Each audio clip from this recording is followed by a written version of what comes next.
Okay, so welcome back everyone. Today we're going to do something different. This is the tier maker, and I'm going to give you a tier list here of the highway and heavy duty class trucks. Little spoiler here, none of these make it to the A or S tier due to having lack of tire options. They would need better tires, and also they would need more weight, which equates to grip. So that's why none of these made it into these S or A plus tiers. And when I do my video on the off-road class and heavy class vehicles, you're going to see why these trucks fit in the B, C, and D category. A little bit more clear, but right now, that's just my disclaimer there. However, this is a personal tier ranking, so you are absolutely free to disagree. Go here to the tier maker and make your own list, and just compare if you would like to. But anyways, I have about 2,600 plus hours, 40 plus reviews, with a lot of testing and a lot of research on this game, and I'm going to try to be as objective as I can, but just understand I'm human, I'm going to have bias, and I'm going to have some my favorites as well. So this is based upon my personal ratings that I have on every review that I do for these trucks, with the exception of aesthetics, because it doesn't matter. Aesthetics don't matter. This is all about performance. So let's get in here and let's fill out this chart here. Okay, first, we're going to talk about the GMC MH9500. The GMC MH9500, I believe, is a better version of the GMC Brigadier. I mean, the Brigadier is a better version of the GMC MH9500, and that's why I think this gets a solid spot in the B category.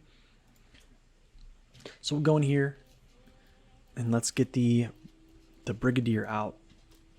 So as you can see, it has the long log attachment and also the logging crane. There's not many trucks in the game that can have this setup. So being that this is a heavy duty truck and can do this, it's huge. Also, its engine upgrade is a lot stronger than most trucks in this class. I believe it's the number 2 engine in this class for heavy duty, stronger than the MH9500. Similar weights, and has, I think the ground clearances are pretty much in the same, but the reason I give this one the nod over the GMC is the stability factor. It's just more stable than the GMC MH9500, so that's why I felt this did a pretty good job, and I think it merits a B. But if you want any more information, go check out my reviews. You'll have a lot more information. I'm just going to try to get through this list without making this video, an hour long, because I feel like I could probably talk about these for a pretty long time. Okay, so let's talk about the Caterpillar CT680.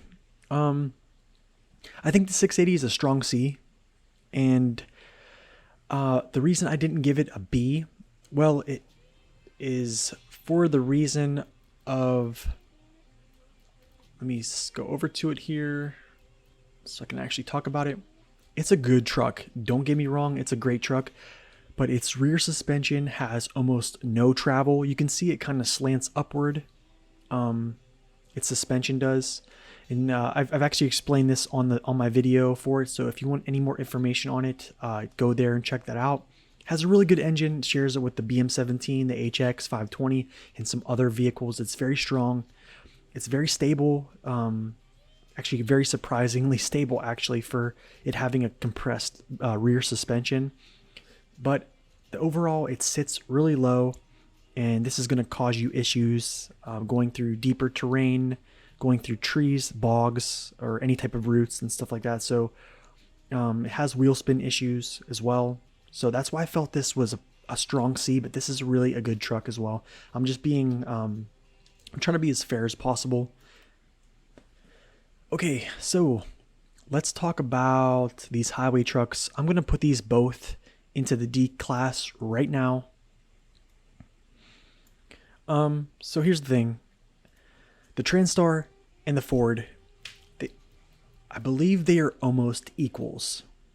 They have really good economy, they have really good power if you compare engines against the heavy duty and the highway truck class. They're pretty strong, they're really efficient. The only thing they're really lacking is ground clearance. I believe the Transtar has a better ground clearance than the Ford As you can see, even with the race suspension, it sits pretty darn low. And overall, smaller tires. That 43 inches here. The Transtar has, I believe, 42. Let's go confirm that. It does have 42. No all-wheel drive, no differential locking on either of these. So there's no way I could have actually given these a C rating. So to be fair, they are good trucks for what they can offer, but they're just not going to be up here with trucks that have all-wheel drive, etc. Okay, so the first truck you find in this game outside the GMC is going to be the Fleetstar. This one is your first truck that has all-wheel drive and differential locking. I slid this into the C category because one, differential, like I said, differential locking, all-wheel drive. It gets most of its upgrades in Black River. It makes it very capable. Its max engine is found in Alaska that tops out its power. It's pretty respectable. However, this truck is tippy and its tires aren't as big as some others in its class. And also,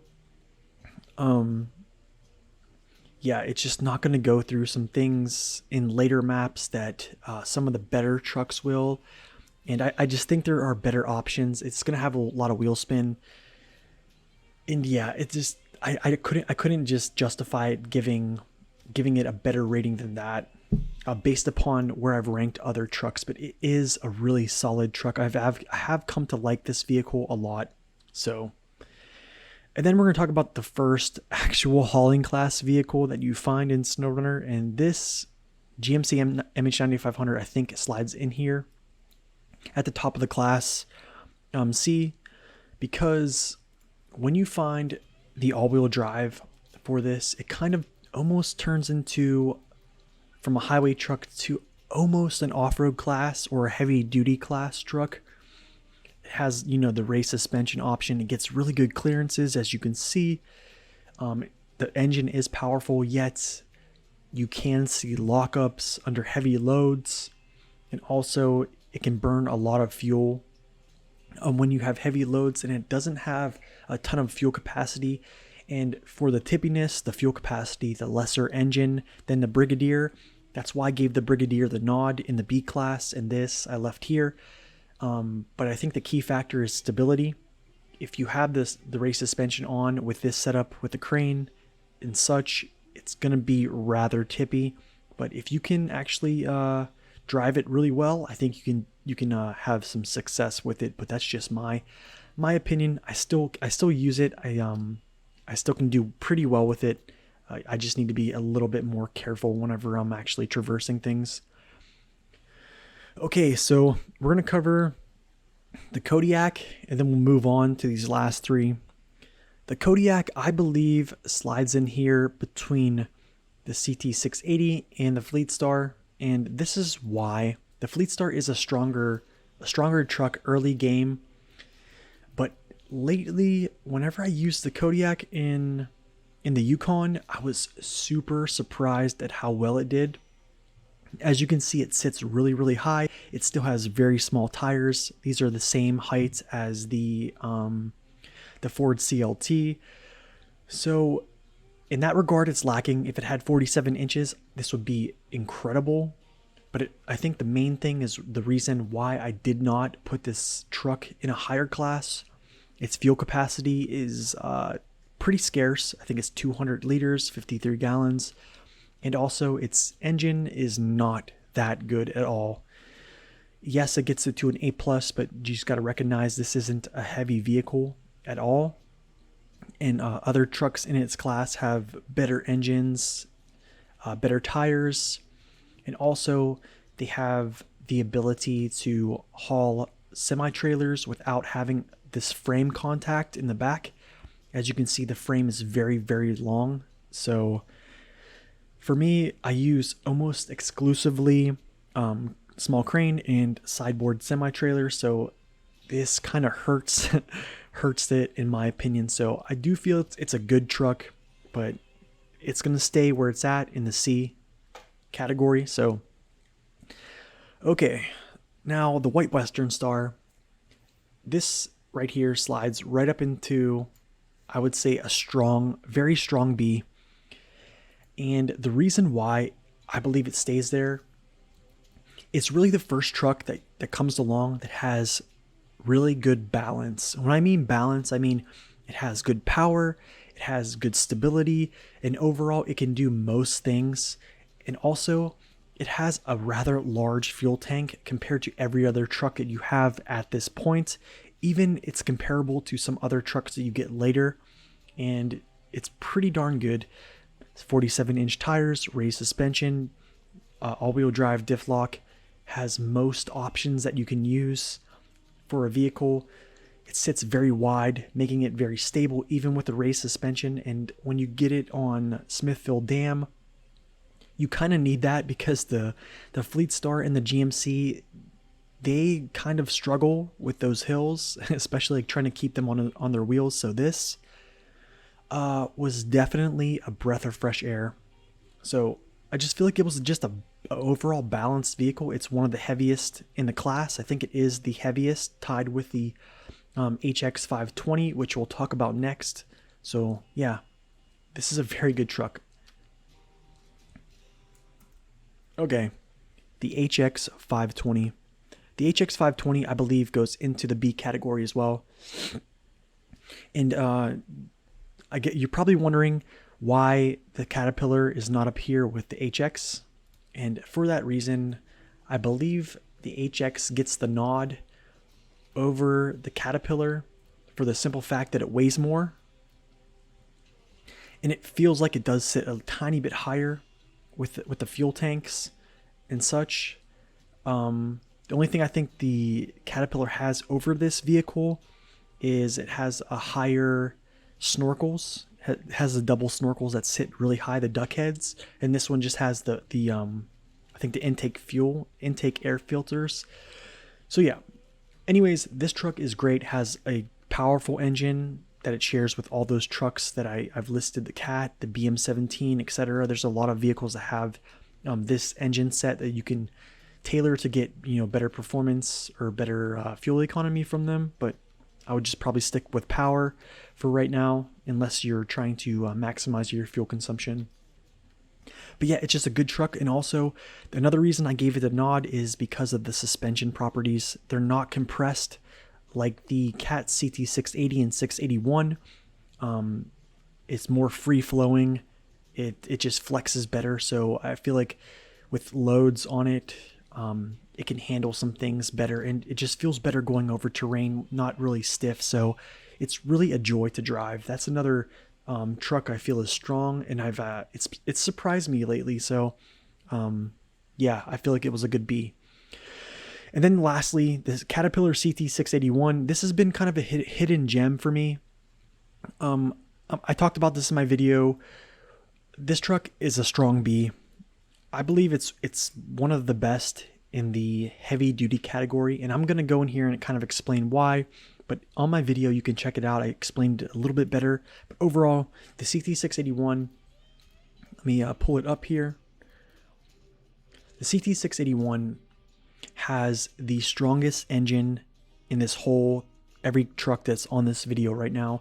It has the number 6 strongest engine in the game currently, and that engine is this right here, and it can be unlocked at level 1. So as soon as you have this truck, you can go down here and get this engine that's stronger than all of these. So, and I mentioned how strong this engine was. This is even better, and it's even fuel efficient. So it improves its power and its fuel efficiency. So if you want to compare these two engines, you can just compare them and then change your attachments, and you'll just see how much stronger the engine is compared to the other. Rarely does it move off of S or S plus as I go through all these. So it's just kind of an indicator that it is really, really strong. It can get 47-inch tires, no race suspension upgrade. However, another downfall is the drop axle. I found some good uses with the drop axle with stability properties. Again, this truck also has the compressed rear suspension, and the walking beam makes it kind of awkward in some areas, but this truck is super stable like the CT680. It's basically a 680 with a drop axle and a massive, more powerful, more efficient engine. And I've been using this truck a lot lately, and on the video you've seen it do some crazy things, some really good feats of strength. So I just feel that this right here has been definitely a gem. And the thing is I looked over this vehicle a lot when it first came out as an anniversary DLC. I just thought, it's another vehicle that they just pushed out, you know, for free. But then I kind of dug in and found out that it had the number 6 strongest engine in the game for a heavy duty class truck. So that kind of really surprised me. And yeah, I just felt it was a strong beast. So anyways, guys, that is my tier list for the heavy duty and highway class trucks. We're going to wrap it up here. In the next video, I'm going to cover the off-road class vehicles. So thank you for stopping by. You guys are absolutely free to disagree. I hope you enjoyed this. If you want more information on these trucks, go check out the reviews and let me know what you think. See you guys later. Have a wonderful day and God bless.